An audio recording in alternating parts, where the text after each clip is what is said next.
No moi, Anna täällä, sun artisti, äänikoutsi ja musaope, ja on jälleen viikon reaktiovideon aika.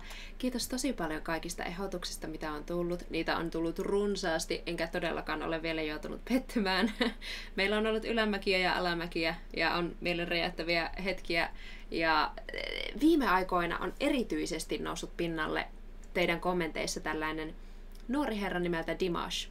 Ja en ole ihan hirveästi hänestä ottanut selvää, mutta kuulemma hän on todella suuri ääni ja ikäisekseen kova tulkitsija. Sukelletaan sisään.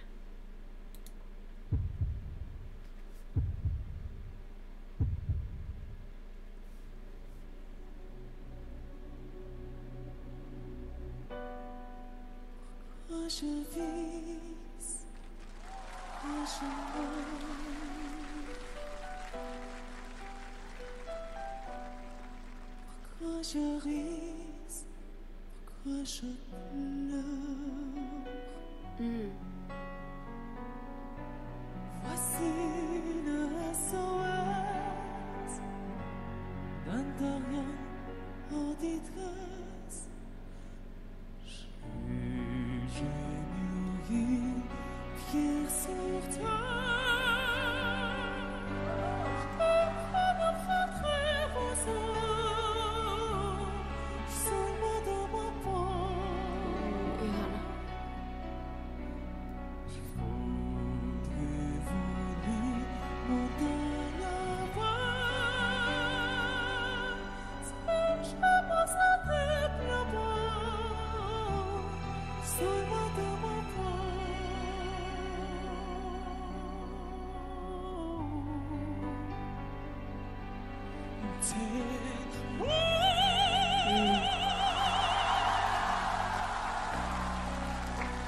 J'ai toujours fou d'une vie avec les conditionnés. Je crois aux zombies, mais à ma force, je sens quelque chose qui m'attire, voler.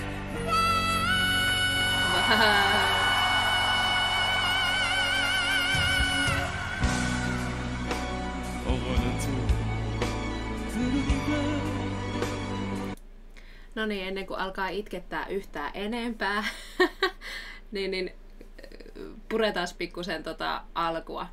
Hei, ja kyllähän alkoi hyvin, kun heti ensi minuuttien jälkeen rupeaa itkettämään. Ilmeisesti tämä laulu kertoo siis jonkinlaisesta konfliktista.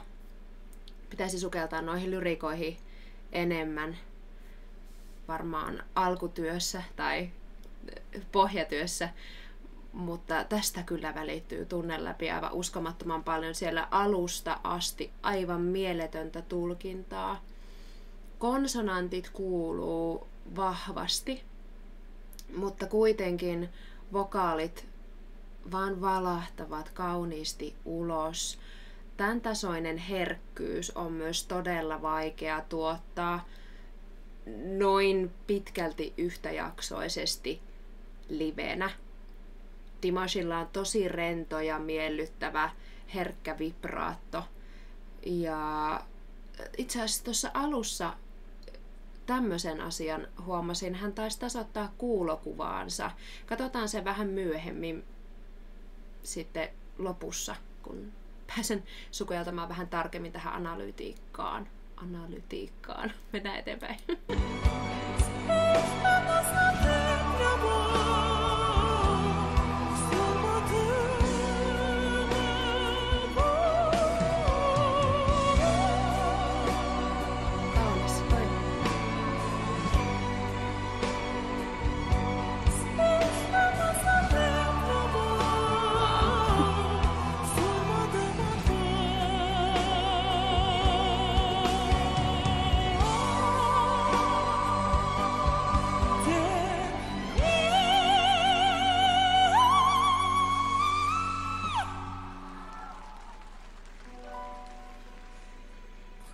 Je vis, pourquoi je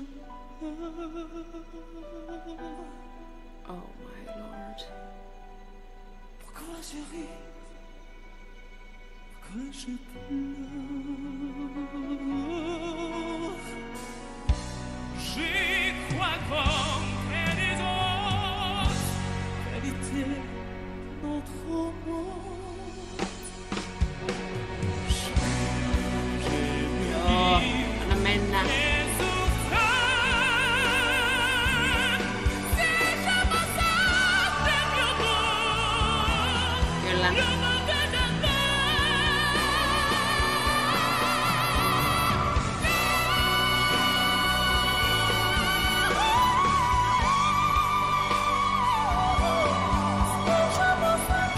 Ihana.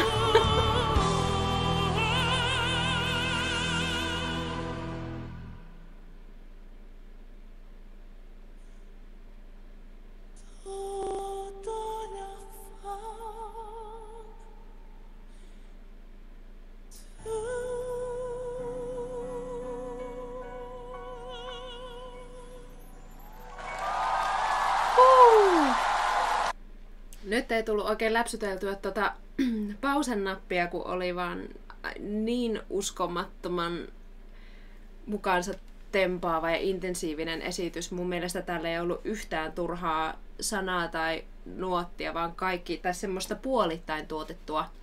Kaikki oli todella harjoiteltua ja viimeisen päälle tehtyä. Ja voi juukelis puukelis, mikä kontrolli tuolla tyypillä on.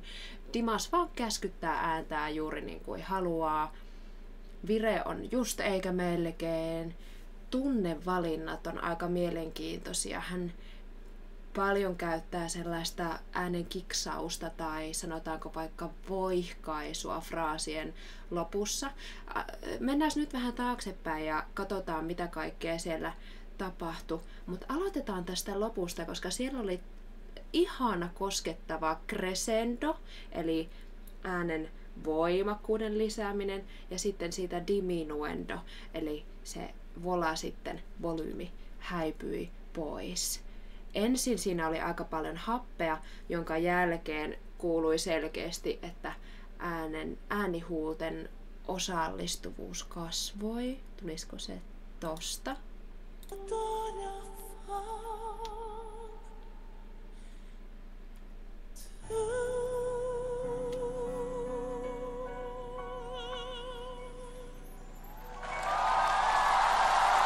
Se oli se kirsikka siellä kakun päällä. Ihan tälleen ensikuulemalta jo huomaa, kuinka monipuolinen äänenkäyttö Dimashilla on. Siellä löytyy... onko siellä 4 vai 5 erilaista tekniikkaa tai sanotaanko soundia. Semmonen massaisa opera-soundi. Täällä on ihan varmasti klassista laulua opiskeltu, mutta sitten tietyt sävyt siellä on sellaista pop-mix-soundia. Anna kohta sieltä esimerkin, mikä ei todellakaan kuulu klasarialueelle. Tää on tämmöistä klassisen soundin tai klassisen äänenmuodostuksen ja populaarimusiikimman äänenmuodostuksen akrobatiaa koko biisi. Aivan törkeä hieno. 2, oiskohan se ollut jossain 252. Mennäpä tosta. Yritin painaa mieleen näitä tässä matkan varrella.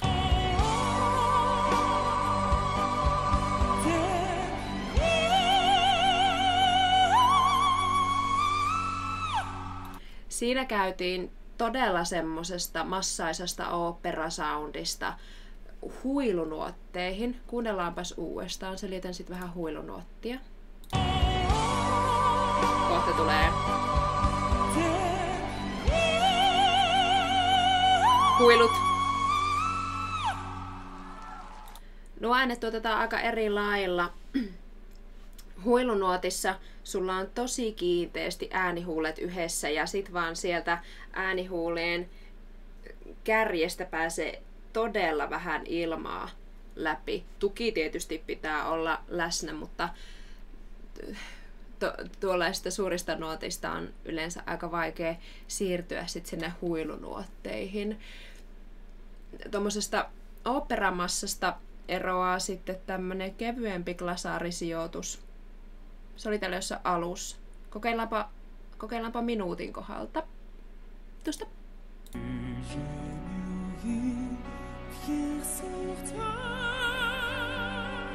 Vähän tommoista vuotavampaa.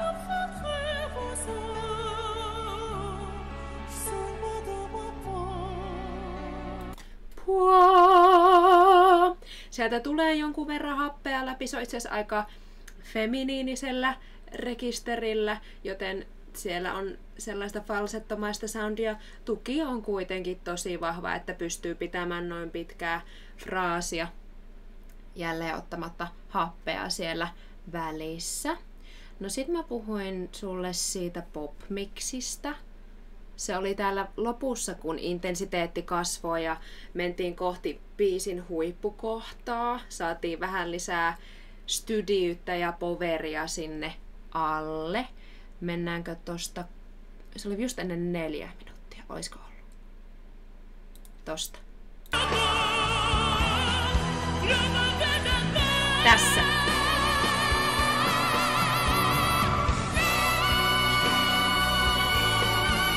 Ennen kuin mennään huilunuotteihin, niin otetaan tuo uudestaan. Siellä on pop mix, eli sekoitetaan rintaääntä ja pääääntä. Ja se on itse asiassa aika päääänekäs. Ja sitten sieltä löytyy sitä viime videossa muistaakseni mainittua twengiä. Eli äänen positio ei ole enää täällä tai täällä, vaan se on itse asiassa tuotu ihan tähän eteen, että saadaan sen lävistävä efekti sinne. Tunnetilana voi symbolisoida sellaista raastavuutta tai raatelevampaa meininkiä. Kun sä oot oikein tunnekuohun vallassa, niin tämmönen efekti on tosi hyvä käyttää.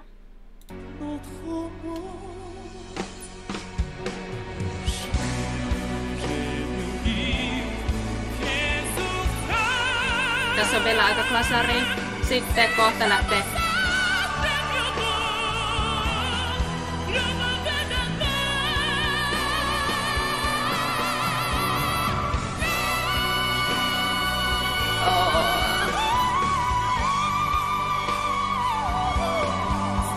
Ja eteenkin pop-mixistä siirtyminen huilunuotteihin. Siinä on melkein kuin yö ja päivä sun äänihuulten asento. Nyt jos siitä jo lähdetään liikkeelle, puhumattakaan sitten niin kuin muusta, mitä täällä tapahtuu. Ja tuo ihana riffi, mikä tulee alas. Ei kuule monelta tytöltäkään tommonen onnistuisi. Todella joustava suoritus.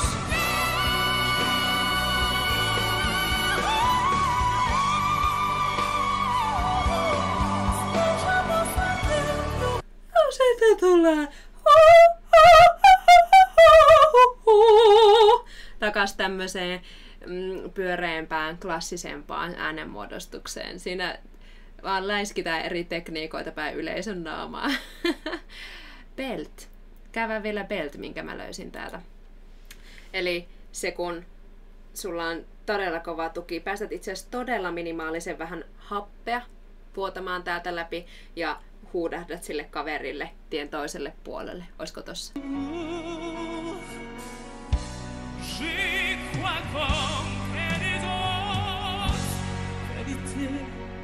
Otetaan uudestaan. Tuo on aika pikkunen pätkä, mutta sen mä löysin tähän hätään.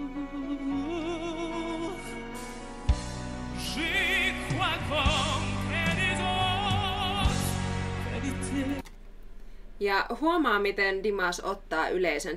Tämmöisiä nuotteja sä et voi esittää näin, että vaan sun on myös oltava iso. Mä sanon mun oppilaille aina, että ajattele, että sä oot niin iso ihminen, että et mahdu tähän huoneeseen, vaan sulla on sitä niinku massaa monta metriä joka suuntaan. Ja näytä se sun keholla. Ihan alusta asti Dimas on ollut oikea pop-ballaadi diiva tässä, kädet nousee. Hän näyttää koko vartalotukensa ihan älyttömän hienosti. Katsotaan tuosta alusta vähän, pongataan vielä niitä lopun voihkaisuja. Tosta vaikka.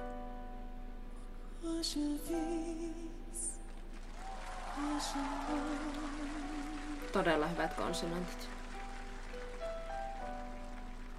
Pourquoi je ris, pourquoi je pleure. Tässä on jo melkein kuiskausta tämä laulu. Voici le SOS d'un terrien en détresse. J'ai mûri, pierre sur terre. Sydän vaan aina sykähtää, kun hän flippaa tonne alarekkariin. Sonne dans ma peau. Je voudrais voler monter là-bas. Si je pense à tes pleurs, sonne dans ma peau.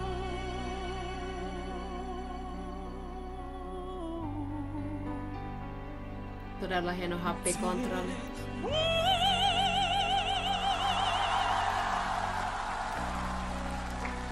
J'ai toujours Siinä. fou d'une vie. Tässä tulee varmaan jonkinlainen uusi fraasi laulussa, mikä tarvii lisää poveria sinne alle. Sinne tulee tommonen vaikkaisu loppuun. Aivan äärettömän toimiva, etenkin live-esityksessä, toimii varmaan studiossakin totta kai, mutta tää lisää sä saat laulajana lisättyä helposti tunnetta tollasella lopukkeella.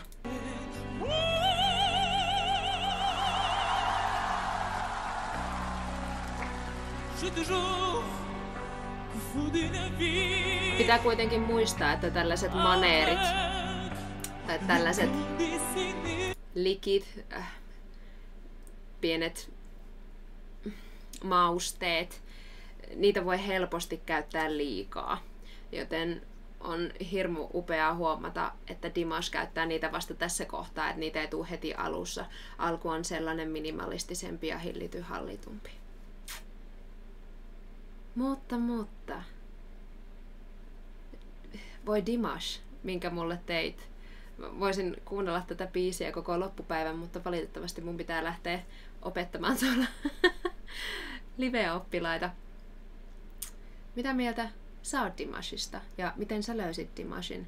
Tietysti mä löysin Dimashin mun YouTube-yleisön kautta ja mikä löytö. Jatkakaa näiden upeitten ehdotusten ehdottelemista mulle.